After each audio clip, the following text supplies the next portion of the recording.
Hello students, आज हम करेंगे chapter 9 of class 10th mathematics. The name of the chapter is some applications of trigonometry and exercise is exercise 9.1। इससे पहले की videos में हमने क्वेश्चन 1 से लेकर क्वेश्चन 6 को अच्छे ढंग से कंप्लीट किया था, समझा था। और अगर आपको उनमें से किसी भी क्वेश्चन में कोई डाउट है तो आप क्लियर करना चाहते हो तो आप मेरे को कमेंट बॉक्स में बताओ और मैं उसको आपको अलग से वीडियो डालकर अच्छे ढंग से दोबारा से उसको समझाऊंगी। तो आज हम करेंगे क्वेश्चन नंबर 7। तो क्वेश्चन नंबर 7 है, from a point on the ground the angles of elevation of the bottom and the top of a transmission tower fixed at the top of a 20 meter high building are 45 degree and 60 degree respectively. Find the height of the tower.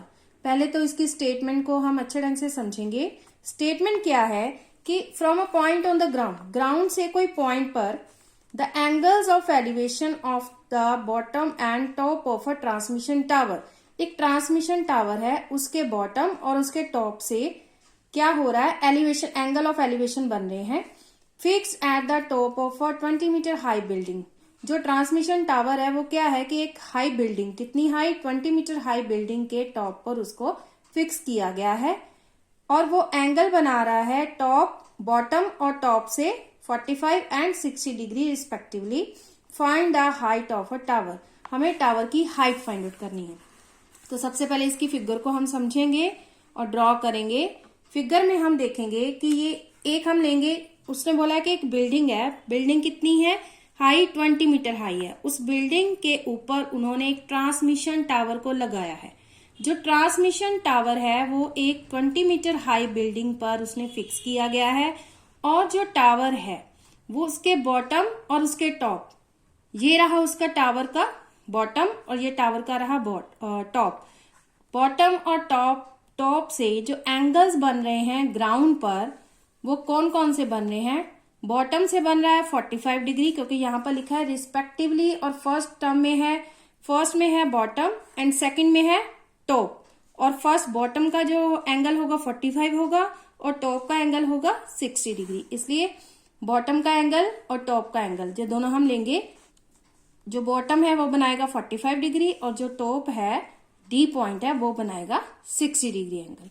Find the height of the tower, tower की height find out करनी है। Tower की height कितनी है, इतनी, जो कि building के ऊपर फिक्स किया गया है। तो सबसे पहले जो गिवन है उसको लिखेंगे हम। सोल्यूशन स्टार्ट करते हैं। सोल्यूशन है, let AD be the transmission tower. AD हम एक ट्रांसमिशन टावर लेंगे। Fix at the top A of the building B A of 20 metre high. Same जो गिवन है उसी को लिखा है कि 20 मीटर हाई एक बिल्डिंग है, उसके टॉप ए पर एक टावर को फिक्स किया गया है। Angles of elevation of A and D, A और डी से जो एंगल ऑफ एलिवेशन बन रहे हैं from a point C, ground पर जो सी पॉइंट है वहां से जो बॉटम और टॉप से जो एंगल बन रहे हैं from the ground are 45 degree and 60 degree, 45 and 60 degree respectively. ये तो हमें सब कुछ गिवन है और हमें ये पता है कि हमें जो चीज फाइंड आउट करनी है उससे पहले लेट भी करना पड़ेगा। तो हम लेट कर लेंगे कि जो एडी है वो एक्स है और हमें बेस, यहाँ पे बेस भी लेट करना पड़ेगा क्योंकि हमारे पास दो ट्राइंगल्स बनेगी। एक ट्राइंगल बनेगी ए बी सी, क्योंकि जो बिल्डिंग है वो बिल्कुल स्ट्रेट खड़ी है, स्ट्रेट है तो वो 90 डिग्री एंगल तो बनाएगी। और फिगर में जो भी हम ऐसे सॉल्व करते हैं सम, किसी भी स्टेटमेंट के सम में, तो 90 डिग्री एंगल बनेगा तो ही वो सम सॉल्व होगा। तो बिल्डिंग है, स्ट्रेट है, 90 डिग्री एंगल बना रही है तो ट्राइंगल्स भी 90 डिग्री वाली ही लेंगे। तो फर्स्ट लेंगे ट्राइंगल ए बी सी और दूसरी ट्राइंगल कौन सी लेंगे हम, एक तो हो गई A B C and second triangle हो गई D B C, D B C full triangle. एक में एंगल आ जाएगा 45 और दूसरी में एंगल फुल आ जाएगा, जितना दिया है 60 डिग्री। तो angle A C B is equal to 45 degree and angle D C B is equal to 60 degree, ये भी हमें गिवन है। और हमने लेट कर लिया, let A D is equal to X metre जो हमने फाइंड आउट करनी है और B C is equal to Y metre. अब हम करेंगे इसका लास्ट जो कि मेन पार्ट है, ट्राइंगल्स को लेने के बाद इसकी रेशियो को बनाना। तो फर्स्ट हम ट्राइंगल ले रहे हैं ABC। शॉर्ट ट्राइंगल लेंगे, छोटी वाली ट्राइंगल लेंगे। इन ट्राइंगल, कौन सी triangle? In right angle triangle. In right angle triangle ABC। ABC में हमें क्या फाइंड आउट करना है? पहले तो हम ये वाली साइड फाइंड आउट करेंगे क्योंकि ये हमें गिवन है, और फुल ट्राइंगल में फिर हम इसको साथ में लेंगे साइड को। तो BC हमें फाइंड आउट करनी है, तो BC सबसे पहले क्या करना है? ऊपर लिखेंगे। मैंने आपको पहले भी बताया है, ऐसे सम्स में हम क्या करेंगे, जो साइड हमें फाइंड आउट करनी है उसको हम लिखेंगे ऊपर, और जो साइड हमें गिवन है उसको हम लिखेंगे नीचे। तो ये आ गया BC over AB। BC over AB। BC है बेस और ये है हाइट। बेस अपॉन हाइट क्या होती है? कॉट। और कॉट कितना आएगा छोटी ट्राइंगल में? 45 डिग्री। Cotangent 45 degree. BC है हमारे पास Y, और AB हमें गिवन है 20 मीटर। और कॉट 45 की हम वैल्यू लिखेंगे। कॉट 45 की वैल्यू हम देखेंगे टेबल में। कॉट 45 होता है हमारे पास, ये रहा कॉट थीटा और ये रहा angle 45। Cot 45 is equal to 1। इसकी जगह पर हम लिखेंगे 1। अब इसको क्या करेंगे? 1 ओवर 1 हो गया, तो इसको क्रॉस करेंगे। ये आएगा आपके पास y into 1 is equal to 20 into 1, और आंसर आ गया y is equal to 20 metre. y की वैल्यू हमारे पास आ गई। अब हम क्या करेंगे?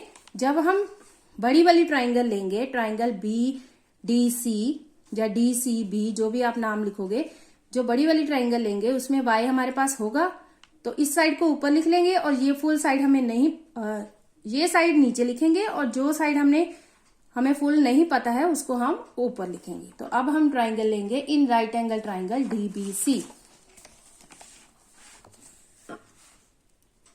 इन right angle triangle DBC। DBC में आएगा DB over BC is equal to, ये देखिए DB हमने फाइंड करनी है ओवर BC। ये हो गई हाइट और ये हो गया base. Height upon base, height upon base होता है हमारे पास tan। tan कितना आएगा? Full angle 60 degree. ये आ गया हमारे पास tan 60 डिग्री। और जो DB है वो है हमारे पास 20 प्लस x या x प्लस 20, और ये वाली y हमें अभी हमने फाइंड आउट की है 20 मीटर। इसमें वैल्यूज पुट करेंगे। ये आ जाएगी DB x plus 20 over BC। BC कितनी है? y, और y की वैल्यू क्या है? इसको पहले y लिख लेते हैं। और tan 60 की वैल्यू क्या है हमारे पास? टेबल में देखेंगे, पेपर में सोचेंगे कि tan 60 की वैल्यू क्या होती है। ये रहा tan और ये रहा 60 डिग्री। ये आएगी √3। √3 अपॉन 1। अब इसको क्या करेंगे? सॉल्व करेंगे। सिंपली क्रॉस करेंगे। ये आ गया x प्लस 20 को x प्लस 20 लिखेंगे क्योंकि जो 1 से मल्टीप्लाई होगा, और ये आएगा y √3। और y की वैल्यू क्या है हमारे पास? y is equal to 20 metre. हमने सॉल्व कर लिया है और इसको हम फिल करेंगे 20 √3।